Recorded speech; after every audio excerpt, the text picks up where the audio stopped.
pessoal, João Vitor Wrobleski, estudante de psicologia. Se você ainda não faz parte do canal e do nosso trabalho, se inscreva, clique em gostei para nos ajudar a destacar o vídeo e seja bem-vindo ao canal de Psicologia e Filosofia do YouTube. Então aqui neste canal a gente compartilha conteúdo direcionado tanto para o conhecimento da área de psicologia quanto de filosofia. O canal não tem nenhuma finalidade terapêutica, nem de tratamento, nem nada do gênero. É apenas um canal de estudos com a finalidade de realmente estar compartilhando conhecimento, tanto o que eu tenho acesso, quanto também as pessoas que fazem parte do canal compartilham nos comentários. E, enfim, é isso e vamos à nossa temática de hoje. Eu acabei de perceber que na câmera não aparece tão bem o giz de cor vermelha, mas isso eu vou estar corrigindo. Tenho que passar a utilizar mais giz branco, que parece que é um dos poucos que aparece melhor na câmera. Enfim, nossa temática de hoje são as condições adversas de aprendizado. E aí a gente tem algumas condições que são bem características e que interferem muito no aprendizado de uma pessoa, seja ela criança, adulto, qualquer um de nós que tente aprender sob essas condições adversas, provavelmente terá dificuldades no aprendizado. Que fique bem claro, não significa que não vá aprender nada. Significa que provavelmente se estivesse em condições mais ideais, aprenderia muito mais do que aprende sob essas circunstâncias. Então a primeira das condições adversas é a fome. E aí junto com a fome, nós entramos a questão da sede, que de certo modo é uma necessidade biológica também, e a própria digestão. Então não apenas a fome, mas logo em seguida saciar essa fome. O que ocorre então quando o sujeito está com fome? O seu organismo, biologicamente falando, ele entende que ele precisa buscar alimento. E ele privilegia essa ação de buscar alimento ao invés da ação do raciocínio elaborado. Por isso que isso se torna uma condição adversa do aprendizado, porque o teu organismo vai estar muito mais preocupado em repor alimento que ele precisa do que em estabelecer uma linha de pensamento lógica. Em relação à sede, mesma coisa, aqui mais emblemático ainda, já que a água é um fator essencial à nossa sobrevivência e a água, você não tem muito tempo de sobrevivência sem água. E ela evapora rapidamente do nosso organismo devido à desidratação. Então quando você está com sede, o teu organismo tende a estar muito mais preocupado em buscar repor esse líquido que você está perdendo do que em pensar, fazer conta, ler texto, associar e assimilar informações. A mesma coisa referente à digestão. Então, como o teu organismo ele entende que para a sobrevivência dele ele precisa do alimento e da energia contida no alimento, ele primeiramente vai se preocupar em digerir esse alimento para repor as energias, para posteriormente talvez estabelecer uma linha de raciocínio ou coisas que biologicamente falando são tidas como mais supérfluas. Então, biologicamente falando, não significa que o pensamento elaborado, o pensamento lógico não tenha valor, mas falando em uma questão de sobrevivência, o teu organismo tem muito mais necessidade para sobreviver de comida e água do que de matemática, biologia, química ou qualquer uma das outras demais ciências. Então, por isso que o nosso organismo, quando está com fome, sede ou acabou de ingerir alimento, ele vai privilegiar muito mais a questão da alimentação e da reposição de energias do que a questão do raciocínio. E aí ele move o máximo de energias possíveis para a digestão. Então ele desloca o máximo de energia para a digestão para repor as energias que já foram gastas, o que faz com que o cérebro receba apenas energia para as funções essenciais, que é a função justamente de funcionamento e organização do nosso fator biológico, do nosso corpo. Já a questão do raciocínio elaborado não é uma questão tão importante, entre aspas, aqui, a princípio, para a reposição de energias. Sendo assim, é um fator que vai ser desprivilegiado pelo nosso organismo, biologicamente falando. A questão do frio também é um fator adverso. Em conjunto com ele vem também a questão do calor, o seu oposto. Por que que o frio é uma condição adversa de aprendizado?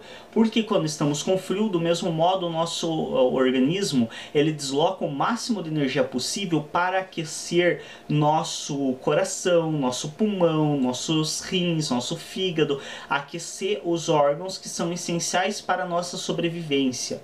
E aí a questão do raciocínio elaborado, que é uma coisa tida como segundo plano. Então, se eu sobreviver ao frio, aí sim eu vou me preocupar com o raciocínio. Isso fica para segundo plano automaticamente, ele vai acabar recebendo menos energia para essa finalidade. A mesma coisa referente ao cansaço. Cansaço, então, o teu organismo, quando você está, por exemplo, numa situação de sono, de cansaço físico, o teu organismo entende que é muito mais importante para ele dormir e recuperar energias do que ficar estudando, ficar lendo um texto. Por isso que você sente tanta dificuldade em estudar à noite quando está com sono. Exaustão eu coloquei mais ou menos, porque exaustão, no meu caso, aí tem as particularidades de cada um, claro. No meu caso, a exaustão física ela não é tão influente no raciocínio lógico. A exaustão psíquica sim. Então, se eu passo realizando atividades psíquicas, atividades mentais, por um período razoável, e isso me canse, eu vou ter dificuldades em aprendizado ou em desenvolver um raciocínio lógico. Já se for uma exaustão apenas física, mas eu não tiver feito nenhum esforço mental muito grande, eu ainda consigo ter uma linha de raciocínio lógico razoável. Então aí existem algumas particularidades de cada um, mas de modo geral, a maioria das pessoas, quando está em uma situação de exaustão, seja física, seja psíquica, tende a ter muito mais dificuldade em aprender qualquer coisa nova e até mesmo em estabelecer uma linha de raciocínio lógico. A questão da excitação. Então a excitação, entenda-se aqui que a excitação ela pode ocorrer de vários modos. A excitação ela pode ser a dor, por exemplo, pode ser considerada uma excitação. A própria fome também, ela gera uma excitação para que você busque o alimento. Então a excitação, na verdade, a maioria das anteriores elas se enquadram dentro da excitação, com exceção do sono e do cansaço, que eu creio que não possa ser encaixado como excitação. Mas a dor também é uma excitação. Então, quando você está com uma dor muito intensa, você tem dificuldade de aprendizado. Ou quando você está, por exemplo, com uma excitação sexual. Então, essa questão ela já é um pouco menos forte, porque nós já, devido à construção social, nós já tivemos um domínio muito forte das questões sexuais na nossa sociedade.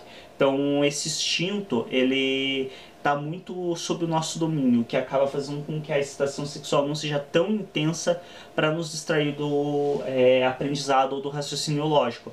Porém, quando essa excitação sexual ela é muito intensa, ou seja, há um objeto de desejo muito forte para você nas proximidades, ou alguma cena muito erótica para você, a tendência é que isso também influa fortemente no seu aprendizado.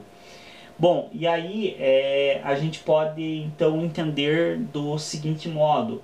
Se a gente for reparar, todas as situações listadas aqui são situações instintivas. Então são situações de sobrevivência, são situações bastante biológicas. Questão de alimentação, de proteção, de descanso, ou seja, de uma revitalização e questões instintivas para a sobrevivência da espécie, que seria a excitação sexual. Tudo isso é instintivo.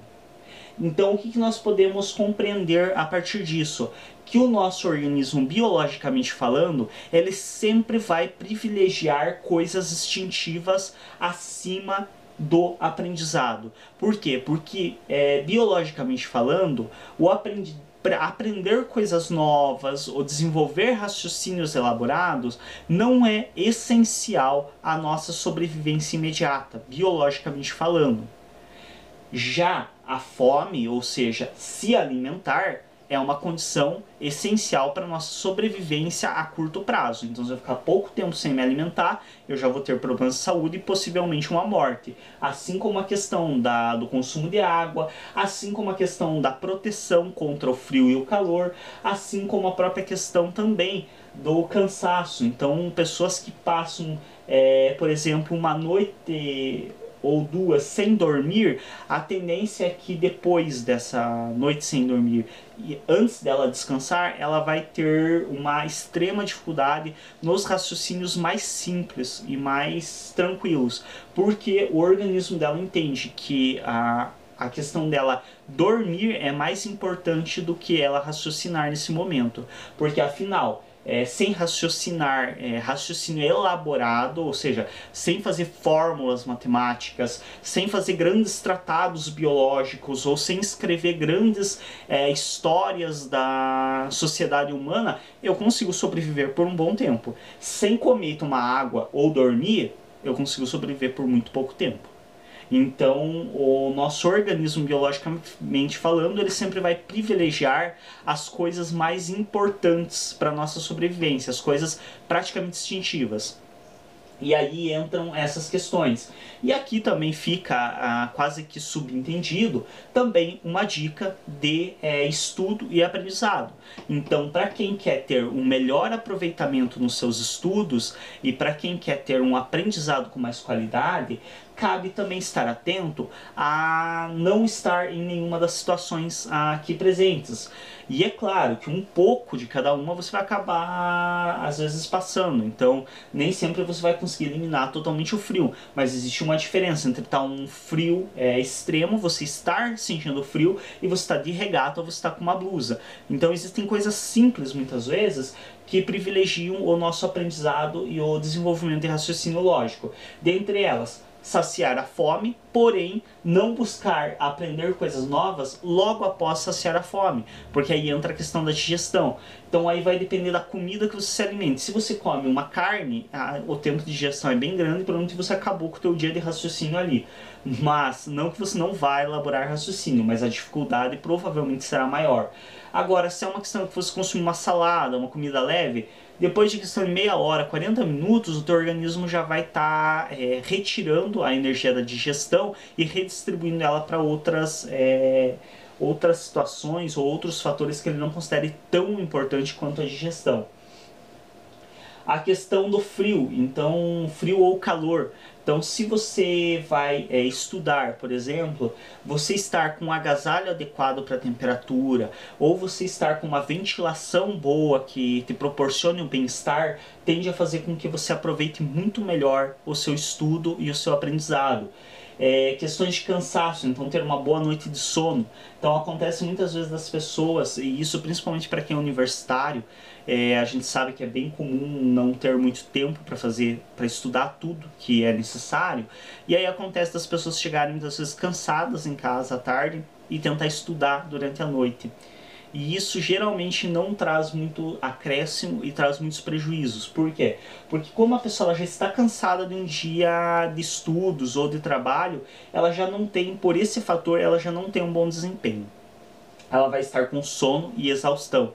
Ou seja, o desempenho dela será muito baixo nos estudos. Aí, como ela fica até tarde da noite, ela está gerando ainda mais cansaço e exaustão.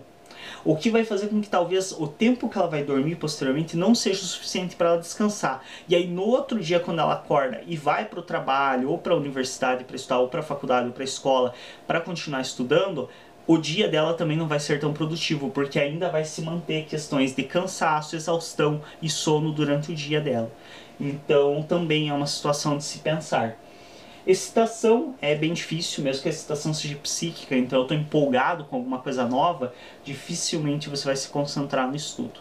Então existem técnicas para quem tem maior proximidade e consegue relaxar, por exemplo, com meditação, com processos de respiração. Existem técnicas para aliviar a excitação que favorecem também o estudo e o aprendizado.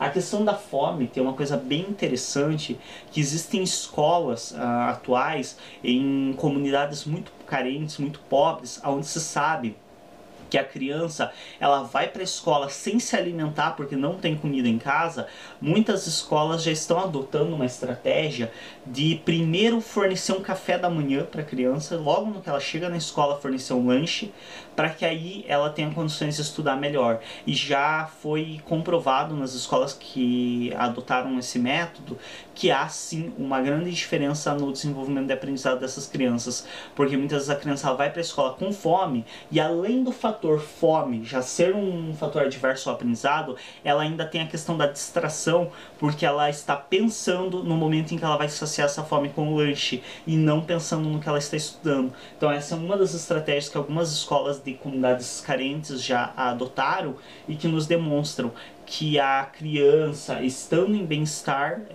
físico e psíquico, ela tende a ter muito mais facilidade no aprendizado e aproveitamento no que é ensinado a ela. Isso também entram questões de mal-estar psíquico, não apenas mal-estar físico. Não, fome, frio, cansaço, de maneira geral, são mal-estar físico, mas mal-estar psíquico, como a própria excitação, seja pela dor, seja excitação sexual, seja a excitação por exemplo, situações novas a qual você está exposto, ou seja, excitação por medo. Esses mal-estares psíquicos também tendem a ser muito influentes na questão do aprendizado e tendem a atrapalhar muito o aprendizado. Bom, é isso. Espero que tenha sido útil para quem assistiu esse vídeo. Obrigado pela atenção. Se inscreva no canal, clique em gostei e até um próximo vídeo.